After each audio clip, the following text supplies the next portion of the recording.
vous imposez ce système, or que vous venez de fermer le parc à conteneurs de Perouet.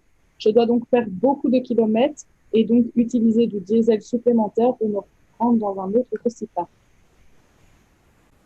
Oui, donc là, on en est bien conscient. La problématique de la fermeture du Recipac, je vais dire, est à côté du mode de gestion de nos poubelles. Donc le changement ici que l'on vous propose, qui peut être ressenti comme imposé par certains, j'en suis bien conscient, est une démarche de longue date. On a fait ce choix au Conseil communal dès mai 2019, avec toute une série de choses qui ont été mises en place. Je vais peut-être les citer quand même, sans peut-être être exhaustif, mais on est dans une situation où on a encore effectivement quelques longs mois de travaux, mais pour avoir une situation nettement meilleure après. Je l'ai dit tantôt, il y a des communes dans le Brabant-Wallon qui n'ont purement pas de ce Recipac. On a un système de mutualisation pour tout le Brabant-Wallon qui nous permet d'accéder, pour les gens d'Orbais par exemple, peut-être un peu plus facilement à Wallin, mais je suis conscient aussi que la situation sera et redeviendra nettement meilleure quand le Recipac de Perouet sera ouvert. Donc la longue démarche qui a mené à la présentation de ce soir et à notre volonté dès le 1er janvier d'agir sur la quantité de déchets de manière forte, vient et est complémentaire et presque un aboutissement à toute une série de choses qui ont été faites. Donc il y a des choses qui ne portent pas encore le fruit mais qui sont en réflexion, des actions au niveau du conseil communal, un groupe de travail qui a eu difficile à se réunir, mais qui doit se réunir encore dans les prochaines semaines, prochains mois, au niveau du PCDR, pour une dynamique visant le zéro déchet. Le budget participatif, qui en 2020 a permis à un groupe de citoyens de proposer un projet qui incitera les commerçants, mais aussi les consommateurs, les clients aux contenants acceptés.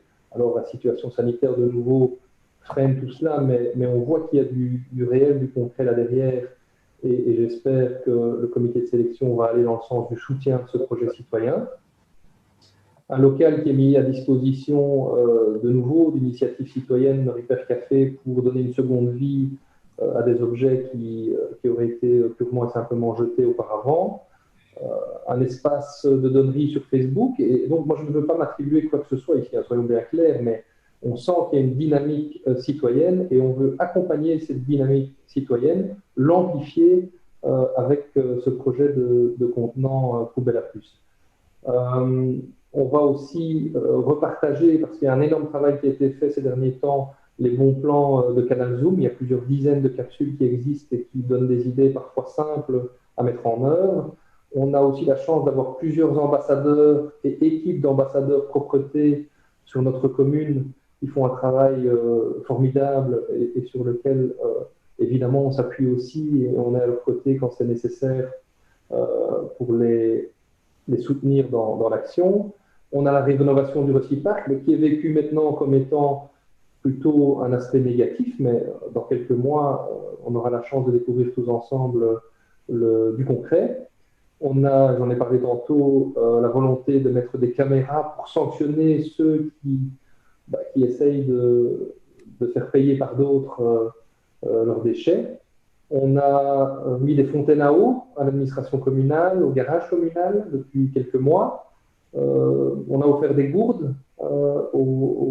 Alors, il y a des petites choses, des moyennes choses, des grandes choses, hein, mais tout ça est complémentaire. On offre des sacs en coton et on le faisait déjà avant notre arrivée aux nouveaux habitants. Donc, vraiment, un message multiple, mais tout dans la même direction, en souhaitant en étant volontariste pour diminuer la production de déchets de main à